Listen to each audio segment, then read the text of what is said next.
Okay, so now we're going to be doing properties of logarithms. So first of all, we are going to learn how to calculate this. You know how a second ago I said evaluate and you rewrote it as an exponential, right?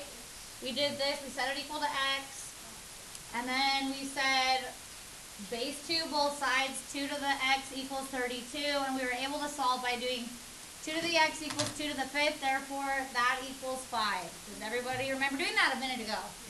Well, there's another way of doing it as well. You do have to be able to do it both ways. Here's another way. It's called the change of base formula.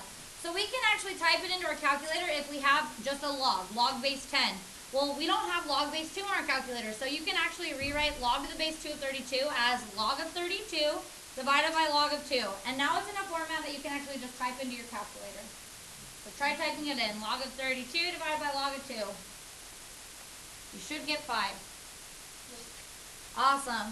So the change of base formula is easier, isn't it? You can literally just rewrite it like this. Use your calculator.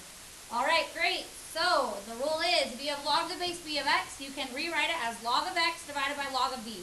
Now what's important is that you remember what was in parentheses always has to go on top.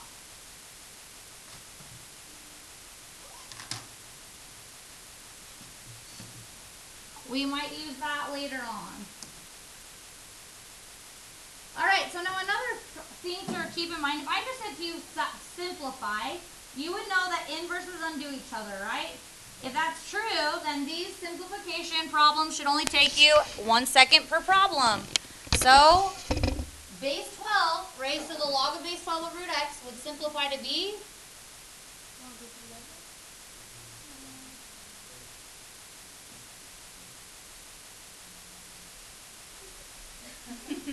you guys, base 12 and log of the base 12 cancel out. We just saw that 27 million times, did we not? So we get root x. Okay. All right, so base 3 raised to the log base 3 of 10 would simplify to be 10. ln and e. Good. They undo each other, don't they? That's what inverses do. Log to the base 3 of base 3 to the x squared. X squared. Log to base 3 and base 3 undo each other. Log to base 4 of base 4 smiley face.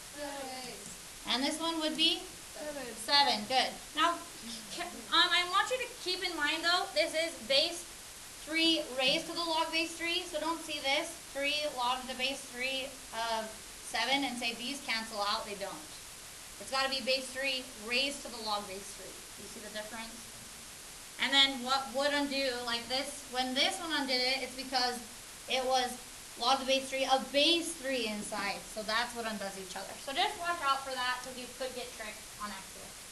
Okay, so one thing to note, this is one other rule that we're always going to see happen. Look, log to the base 2 of 1 always equals 0. Now here is why. Let's say we didn't know what it was equal to. We would go log to the base 2 of 1 equals x, and then we would base 2 both sides. 1 equals 2 to the x. So any base to the 0 power equals 1, correct? Yes. So our answer will always be 0 here, no matter what the base is. Well, if that's true, then log of any base of 1 will always be 0. So without even thinking, you have to have that rule down in your head. Really, really good. Log of the base 3 of 1 is 0. 2 times log to the base 1/2 of 1 is 0, because it's 0 times 2, right? Then right here, ln of 1, 0. That's still a logarithm. Any log to the 1 is 0. Now I remember a lot of people, so that's the rule. Log to any base of 1 equals 0, if you wanted to write something down. One thing people get confused on is once they see this rule, they'll get it backwards, and they'll see log to the base 2 of 0, and they'll say that's 1. That's not true. Can we even plug in a 0 into a logarithm? No, there's an asymptote at 0. You guys see how it's easy, though, to get it confused? You can't. So it is easy, even for me. So I just have to remember to say, okay, I can't plug in a 0. That can't calculate. Log of any base to the 1 is 0. Okay. Let's now put all those rules together and make sure we can simplify in 5 seconds each. What would this one be? 1.2. This one would be a 7? 1, 0, 0, 0, 2, -4. Okay, great. All right, properties of logarithms. Go hand in hand, writing this down, taking a picture, one of the two. Quickly. Properties of logarithms go hand in hand with properties of exponents. So notice the purple. Properties of exponents, guys. When you multiply the same base, can't you put it into one base with addition? When you multiply, you add. Well, look at the purple logarithm rule. When you multiply, you can split apart with addition. So it's just kind of backwards, you see? So log the base a of m times n can be split apart with log the base a of m plus log the base a of n. Now it's really actually more important to be able to go this way. Log the base a of m plus log the base a of n. It's better to usually have one log base a, just like, isn't it better to have one base a? Yeah. So it's actually, we're more actually learning these rules to go this way. So what you would do is say when you multiply, you add, or when you add, you multiply for logarithms. So then we can write it as one log the base a, but with multiplication. Okay, so when you divide, then you subtract. So then look, log the base a of m over n can be split apart and written as log the base a of m subtract log base a of n. So what creates the subtraction sign? The division sign. Do you see? When you divide, you subtract. The rule goes hand in hand. Alright, so then once again, going this way is more important. You'll be able to say log base a, put it together, n will be on top since it was plus in front, and then minus makes it divide n. This rule is the same rule, but it is stretching it a little bit. So we have raise a power to a power and you multiply the powers, you know. Right here, we're not going to have a power to a power, but we are going to have a power, and what we do is multiply. So you take the power and you multiply it in front of the logarithm. So once again, it's really more important for us to take the n. We're actually going to be wanting to go this way. So if you see something multiplied in front, you'll just know that's actually just an exponent on that base. Inside, not on the base, sorry, on the inside. Because when I said base, it kind of sounded like a. Oh, got it. You know? Okay, let's use those rules. Let's start out really basic. So these first basic rules, don't write down. They're too easy. Here we go. Split this apart with sums or differences. When you multiply, you. So this is log the base 2 of x plus log the base 2 of y. Super easy stuff. Okay, now people will think, oh, 7x is connected. No, it's not. It's a time sign. That means it is connected by multiplication, so we can add it. So log the base 2 of 7 plus log the base 2 of x. Okay, good. So then just verbally state this one. Log the base 2 of 3 plus log the base 2 of 5. Okay, let's do some division ones. Log the base 3 of x divided by y, so we can split it apart and say this is log the base 3 of x, since that one was on top, it's positive, minus log the base 3 of y. Now the next one tricks people so much. I remember it used to trick me in high school. So everyone, log to the base a third. So we have log to the base a third of x, because x is on top, right? Divide means minus, doesn't it? Minus log to the base 1/3 of y. And then a lot of people will say, and now it's times, so it's add. That's wrong. We gotta specify that the y is on bottom, the z is on bottom as well, so we gotta put a subtraction sign. The z is on bottom too. If you put a plus sign, then you're saying it's on top. And I'll explain why in further detail, but let me write this down. Log the base a third of z. So minus just means division, on bottom. Now guys, order of operations are not, like addition and subtraction, don't have orders of operations. Here's why. Let's say I want to put a plus sign. Then couldn't I write this as log of 1/3 of x plus, can't we reorder addition in any? And same with subtraction. So log to the base a third of x plus log to the base a third of z. And now doesn't it look like those are being multiplied together? But they're not being multiplied together. That's why they both have to have negatives. So a negative just takes it downstairs. Positives on top. There's never going to be in logarithms fractions on fractions on fractions. Does that make sense? It's one fraction. Top stuff, bottom stuff, if that makes sense. So right here, this, yes? Would we be able to say log 1/3 x and then have a parentheses? Yes. Okay, that's actually essentially what's happening. So he's making a good connection here. He's going like this. Log to the base a third of x minus parentheses log to the base a third of y plus log to the base a third of z. Isn't that a little better, honestly? And that is essential. That is perfect. Yeah, good thinking. That's exactly the same. Yes, I like it. And then maybe that makes more sense to people. Does that help people? And then we would distribute our negative. So yeah, great. Maybe that makes more sense to people. Way to point that out. Because if you did it with just the subtraction sign, I was thinking that it was Division on division on division. I remember I used to go the same. Yeah, that's a great way of explaining it. That makes more sense to people now. Why that works.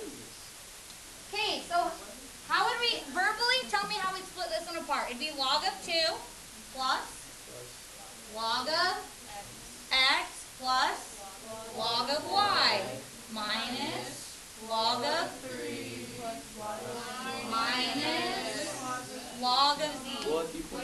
Yeah, but we're gonna not do that, okay? You're gonna distribute. Okay.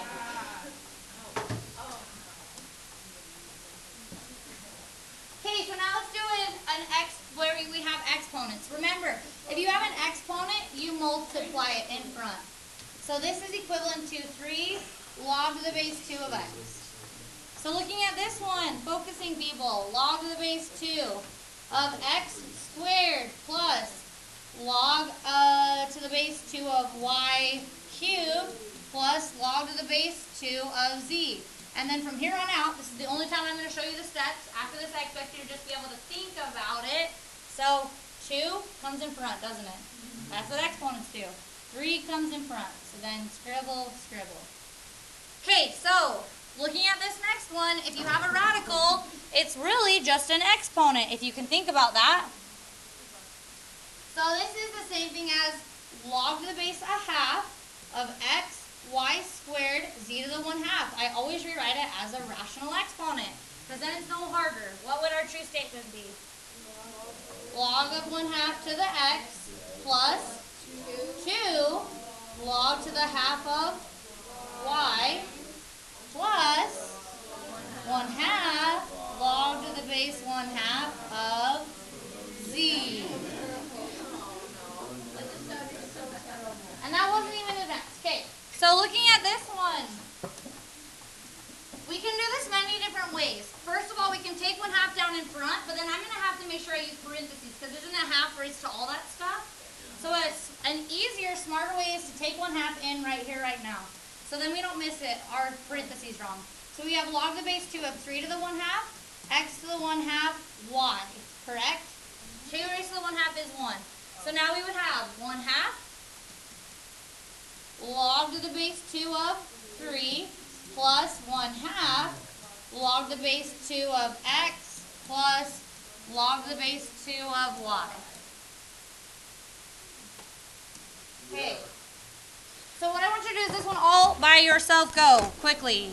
This is a medium to checking your answer when you're done.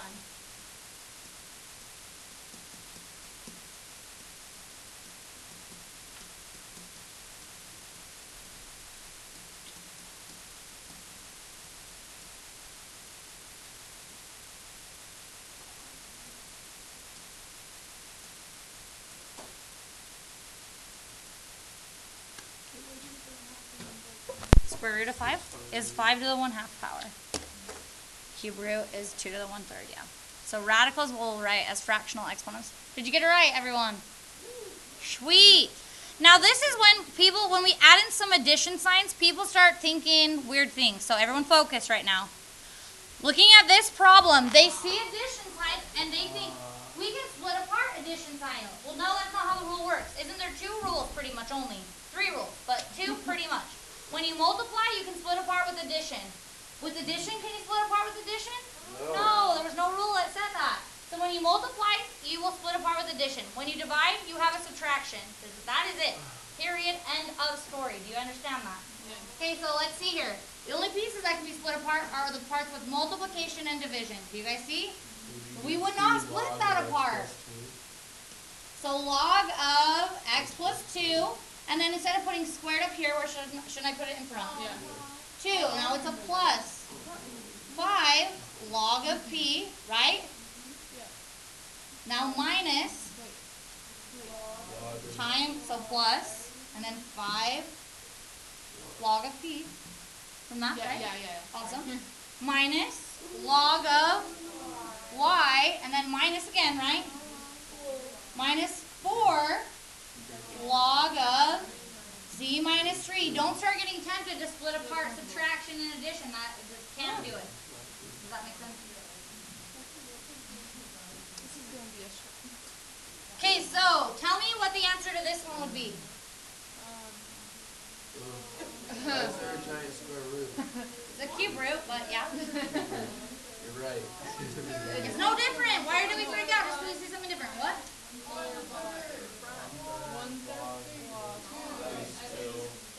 X minus 2. Oh, 1/3 log base 2x. Minus 1/3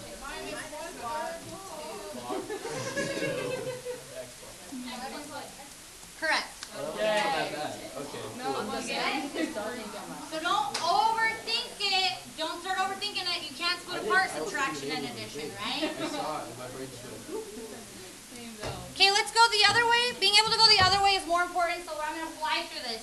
These first ones are really easy. You'd say 2 log the base 6s, so we have 1 log the base 6. We have 1 parentheses. Add means multiply, right? 3 times 2. Now that's 1 logarithm, right? Okay, right here, this will be log the base x of 7. Divided by 6. Divided by 6. Don't say minus 6. It's 7 divided by 6. Yeah. You'd keep going with that one, yes. Okay, log to the base 3 of X plus 4. x plus 4 Times x. times x. Good. Now standard form and factored form are equal, so I'm not going to multiply back in, however you could. You see what I'm saying? Okay, awesome. Right here we have a log, big parentheses. So x plus 4 over divided by x. But the x minus 1. So Where does x plus 1 on the bottom. It goes on top. Why? Because it's addition. We can I reorder saw addition in any subtraction order. sign. Subtraction flips, addition's up. That's a good way of thinking of it. You're right. Okay, this one. We got this. Don't we need to fix this first? Yeah. And this. Yeah. So now we have this. Log the base 2, they're both base 2s. And then we have X minus 1 squared. Divide. divide. Times square root of x. Correct. We need to write our fractional exponents back as radicals if we're going the other way. Do we have questions? Okay, another one here. So log of 1/2. So log of 1/2, Bring the big parentheses, right? So x cubed times divided by x plus 1 negative 2. Wait, no, just kidding. Yeah, good point. And actually, I'm really glad you said that because I forgot to say this last hour. When we start going backwards, that actually happens a lot. So just remember the minus is the division, just the 2 is the exponent. I'm glad you said that because I forgot to point that out. What happens if it's like log 1/3 plus log of 1/2? You're not going to have ones with different faces. Okay. But then if so, you just have to leave them separated. Okay, I think we probably get the picture. Do you agree? One more. Yeah. This one. Okay, this is a good one. Log of X minus 1. X minus 1. Square root of x minus 1 times x plus 1 divided by x to the 3rd. Yes. Okay, but it's not negative. We got this. That's the end of the lesson. Oh, hallelujah. You have 16 minutes to do homework. Go. See, properties of logs are fun. You could go do those ones for the last 16 minutes. Yeah, they are. Those were easy for you guys. Properties of logarithms.